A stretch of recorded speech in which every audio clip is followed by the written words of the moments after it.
후회와 회개의 가장 커다란 차이점입니다. 이것은 회개는 우리로 하여금 의에 줄이고 목마르게 만든다는 사실입니다. 회개는 우리가 그리스도를 닮고 점점 더 그분을 닮아가기를, 의롭고 거룩하고 정결하게 되기를 갈망하게 합니다. 전혀 그렇지 않습니다. 후회는 소극적이지만 회개는 적극적입니다. 오, 내 마음이 나의 하나님을 찬양합니다. 죄에서 해방된 마음, 그처럼 값없이 나를 위해 흘려주신 당신의 피를 언제나 느끼는 마음, 이것이 회개입니다.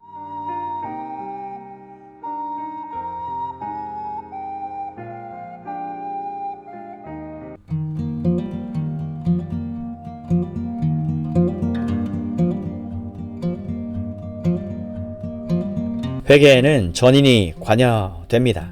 하지만 네 번째 원리도 살펴봐야 합니다. 그것은 회개는 어떤 문제들을 다루는가의 문제입니다. 여기에서 다시 회개의 광범위함을 보게 될 것입니다. 회개의 주제들은 무엇입니까? 먼저 하나님 자신입니다. 회개는 하나님에 대해 변화된 견해를 가지는 것을 뜻합니다. 우리는 다시 한번 생각합니다. 우리는 하나님에 대해 잘못된 견해들을 가지고 있었는데 이제는 다른 견해를 갖게 됩니다. 그리고 사람들에 대해서도 완전히 다른 견해를 갖게 됩니다. 또 다른 주제는 하나님과 사람 사이의 관계입니다. 우리는 이 관계가 얼마나 변해야 하는지 압니다. 육에 속한 사람은 하나님이 사랑이시기 때문에 하나님과의 관계에 대해서는 걱정할 것이 전혀 없다고 말합니다. 하나님의 존재를 조금이라도 믿는 사람은 하나님은 사랑이시고 내가 선을 좀 행하기만 하면 만사가 다 잘 될 거야 라고 말합니다. 사람들이 회개할 때 이 관계에 대해 전혀 새로운 생각을 가지게 됩니다. 또 삶 자체와 삶의 목적과 삶을 어떻게 살 것인지에 대해서도 새로운 생각을 가지게 됩니다. 그리고 죽음과 영원을 바라보는 관점에 커다란 변화가 일어납니다. 다시 말해 회개는 전인을 포함할 뿐 아니라 이 생과 이 세상에서 가치 있고 관심을 가질 만한 모든 것에 대해 그 사람이 가진 견해 전체를 포함합니다. 5. 회개의 결과. 다섯 번째 원리에서 우리는 회개가 정확히 어떠한 경험으로 이끄는지 살펴봐야 합니다. 내가 회개했다는 것을 어떻게 알 수 있을까요? 무엇보다도 회개는 하나님에 대한 우리의 견해와 생각이 변화되는 것을 수반합니다. 우리가 회개할 때에만 하나님의 거룩하심과 위대하심을 진정으로 알게 됩니다. 그것을 알게 되는 순간 우리는 회개한 것입니다. 우리는 이처럼 다른 견해를 갖고 있습니다. 본질상 하나님에 대한 우리의 견해는 완전히 잘못되어 있습니다. 육신의 생각은 하나님과 원수가 되나니 이는 하나님의 법에 굴복하지 아니할 뿐 아니라 굴복할 수도 없음이라. 로마서 8장 7절. 어리석은 자는 그의 마음에 이르기를 하나님이 없다 하는도다. 시편 14편 1절. 하나님을 믿는다고 주장하는 사람이 있다 한들 그 하나님은 자기 자신과 자기의 개념을 투사하여 상상 속에서 만들어낸 자신만의 하나님일 뿐입니다. 나는 하나님을 믿어요 라고 말하는 사람들에게 하나님에 대한 개념은 없습니다. 하나님에 대해 그들이 가진 견해는 잘못된 것입니다. 거짓된 것입니다. 그들은 완전히 변해야 합니다. 이 문제에 대해서도 우리는 잘못된 길을 가고 있지 않습니까? 우리는 하나님을 경외하는 가운데 행하고 있습니까?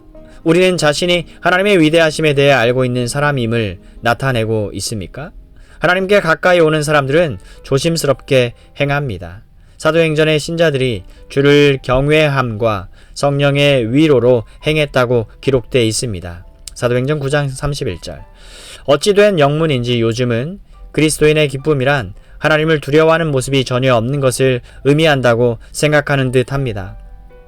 하지만 신약 성경은 경건함과 두려움으로 하나님을 섬기라고 말합니다. 히브리서 12장 28절. 하나님은 위대하시고 거룩하시기 때문입니다. 우리는 주님을 기뻐하면서 동시에 주님을 경외하는 가운데 행할 수 있습니다. 이것은 경건한 두려움입니다. 이것은 형벌이 있는 두려움이 아닙니다. 요한일서 4장 18절. 겁에 질린 두려움이 아닙니다. 우리가 그리스도와 하나님께 더 가까이 다가가고 그리스도의 형상이 우리 안에 이루어질수록 하나님에 대한 우리의 개념도 더욱 커질 것입니다. 그리고 그렇게 커진 개념은 우리의 겸손함 속에 반영될 것입니다. 어찐 일인지 하나님에 대한 느낌이 우리 안에서 사라진 것 같습니다. 우리는 너무나 경솔하고 피상적입니다. 회심에 대해 이야기하면서도 우리가 거룩하신 하나님 앞에 나아간다는 사실은 잊어버립니다.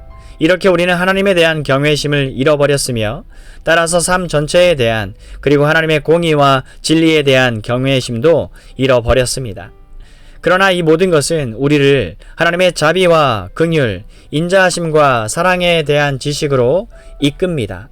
이러한 것들은 모두 한데 결합되어 있습니다. 그리스도인은 하나님의 공의에 대해 알 뿐 아니라 동시에 하나님의 사랑도 압니다. 공의와 자비가 한데 만납니다. 그것이 기독교의 본질입니다. 오직 그리스도인들만이 이 두 가지를 동시에 붙잡을 수 있습니다.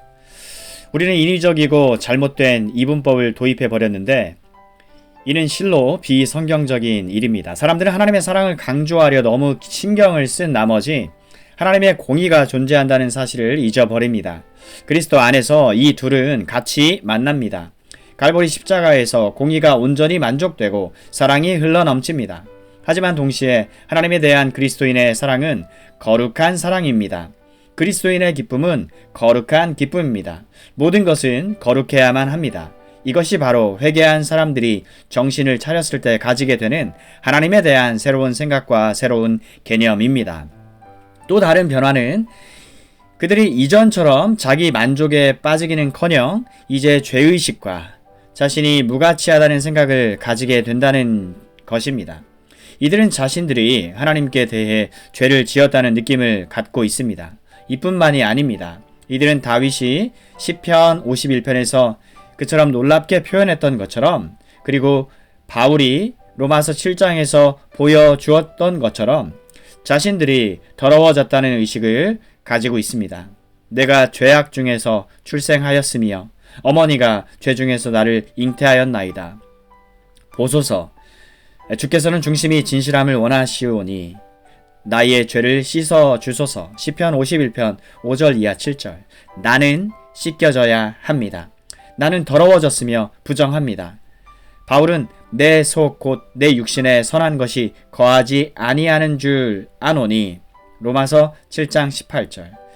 당신은 어떻습니까? 이런 사실을 깨달은 일이 있습니까? 로마서 7장을 어떻게 해석하든 이 구절은 우리가 언젠가 이런 감정을 느낀 일이 있다는 것을 의미합니다. 질문입니다. 이전에 이런 더러움을 느껴보신 적이 있습니까?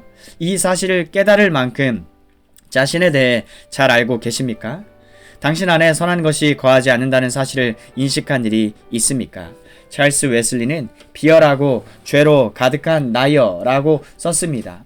위대한 성도일수록 이 사실을 더욱 깊이 알고 있습니다. 다시 말해 이들은 더 깊이 회개합니다. 그들은 자신들의 마음이 부패했다는 것과 타락과 원죄의 결과 자기들 안에 비열함이 있다는 사실을 압니다. 이 모든 것에 더하여 이들은 자신의 연약함, 무력함을 압니다. 자기 힘으로 산상수훈대로 살 수 있다고 생각하는 사람은 무지한 사람일 뿐입니다. 그들을 묘사할 다른 말이 없습니다. 산상수훈의 첫 번째 구절은 심령이 가난한 자는 복이 있나니 이기 때문입니다. 마태복음 5장 3절. 여기서 말하는 사람들은 자신이 아무것도 할 수 없음을 깨닫는 자들입니다. 또 어떤 변화들이 있을까요? 인생과 삶에 대한 관점이 변합니다. 이들은 이제 죄에 대한 미움을 느낍니다. 그들은 자신들의 죄된 행동들과 죄된 본성을 알 뿐 아니라 죄 자체를 미워합니다. 그들은 죄가 하나님을 대적하는 이 세상에 결코 들어오지 말았어야 할 것이기 때문에 깊이 증오합니다. 하지만 다른 한편으로는 그들은 거룩함의 아름다움, 의의 아름다움과 온전함을 느낍니다. 이들은 하나님의 거룩하신 율법의 아름다움과 영광스러움을 봅니다. 이들은 더 이상 이런 것들을 혐오하지 않습니다. 이들은 하나님의 율법이 온전하고 순결하고 거룩하고 공의롭고 의롭다는 것을 인식합니다. 이들에게 하나님의 율법은 더 이상 무거운 것이 아닙니다. 이들은 그리스도인의 삶이 좁은 삶이라 말하지 않습니다. 어떤 의미에서 더 좁아지기를 바랄 정도입니다. 이들은 세상과 가까이 하려는 노력을 하지 않습니다. 세상의 모든 것을 미워하고 거룩해지기를 소망합니다. 그렇다면 이 모든 일의 결과는 무엇입니까? 요약해 보겠습니다. 회개는 죄로 인한 슬픔과 비탄을 낳아야 합니다. 회개는 자기 혐오, 즉 자신의 죄된 본성에 대한 미움을 포함합니다. 우리는 과연 자신을 미워합니까? 로마서 7장 24절에서 바울은 오호라 나는 곤고한 사람이로다 하고 말합니다. 바로 이것입니다. 회개는 또 두려움을 일으킵니다. 우리가 의롭고 공의로우시고 우주의 주인이시고 영원한 심판자이신 거룩하신 하나님께 죄를 범하였기 때문입니다. 하나님의 공의와 거룩하심에 비추어 우리가 가지게 되는 자기 혐오는 구원에 대한 열망을 일으킵니다. 이어서 구원을 가능하게 하기 위해서라면 모든 것을 하도록 만듭니다. 회개하는 사람들은 자신을 구원하기 위해 최대한 노력합니다. 그렇게 하면서 잠시 동안 오류를 범할 수도 있습니다만 이것은 좋은 표지입니다. 그들이 자신들을 해방시키기 위해 할 수 있는 모든 일을 하고 있다는 것을 보여주기 때문입니다. 이어서 하나님께 죄를 고백하게 되고 하나님을 기쁘시게 하고자 하는 타오르는 열망을 가지게 됩니다. 이들은 심령이 가난하고 애통할 뿐 아니라 하나님께 긍휼을 베풀어 달라고 부르짖는다는 의미입니다. 하나님이여 주의 많은 긍휼을 따라 내 죄악을 지워 주소서. 시편 51편 1절. 우리 주님은 바리새인과 세리 비유에서 이것을 완벽하게 표현하셨습니다. 하나님이여 불쌍히 여기소서. 나는 죄인이로소이다. 이것이 회개한 사람들의 태도입니다. 이들은 그 순간에 이 말밖에는 하지 않으며 할 수도 없습니다. 이들은 마음이 상한 사람입니다. 이들은 그 모든 것을 인식합니다. 이들은 하나님의 긍휼에 자신을 맡길 수밖에 없습니다. 이들은 다른 무엇이 아니라 오직 하나님의 긍휼만을 간구합니다. 어떤 의미로는 이것이 회개의 정의입니다. 6. 회개와 후회의 차이. 이제 마무리를 하면서 후회와 회개의 차이를 간략하게 살펴보도록 합시다.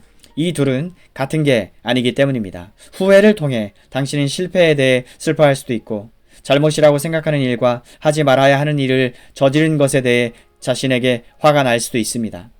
실로 한 걸음 더 나아가 결과에 대해 두려워하는 것까지 포함할 수도 있습니다. 후회가 이런 의미까지 포함할 수 있음을 결코 잊지 맙시다.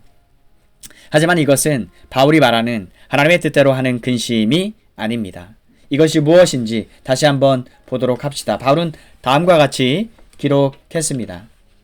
내가 지금 기뻐함은 너희로 근심하게 한 까닭이 아니요 도리어 너희가 근심함으로 회개함에 이른 까닭이라.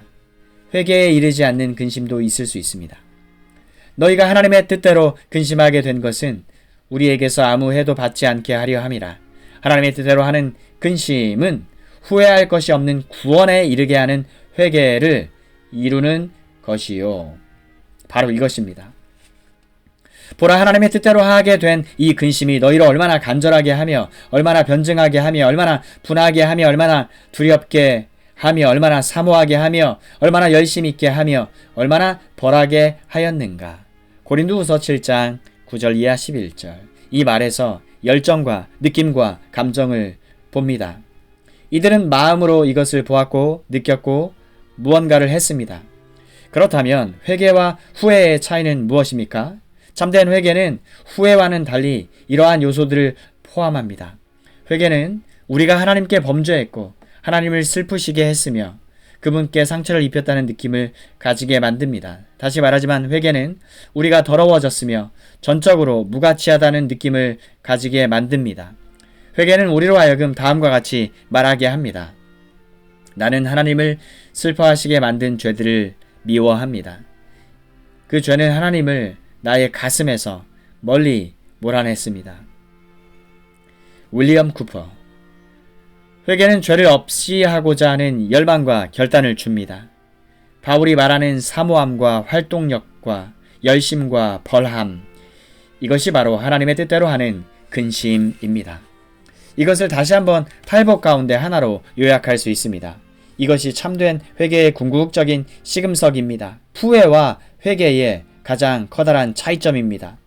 이것은 회개는 우리로 하여금 의에 줄이고 목마르게 만든다는 사실입니다. 회개는 우리가 그리스도를 닮고 점점 더 그분을 닮아 가기를, 의롭고 거룩하고 정결하게 되기를 갈망하게 합니다. 이것은 단순히 우리가 다시 한번 타락하고 그로 인해 고통을 받으며 스스로 낙담시켰기 때문에 슬퍼하는 그런 정도의 일이 아닙니다. 전혀 그렇지 않습니다. 후회는 소극적이지만 회개는 적극적입니다. 오, 내 마음이 나의 하나님을 찬양합니다. 죄에서 해방된 마음. 그처럼 값없이 나를 위해 흘려주신 당신의 피를 언제나 느끼는 마음. 찰스 웨슬리. 이것이 회개입니다. 아멘.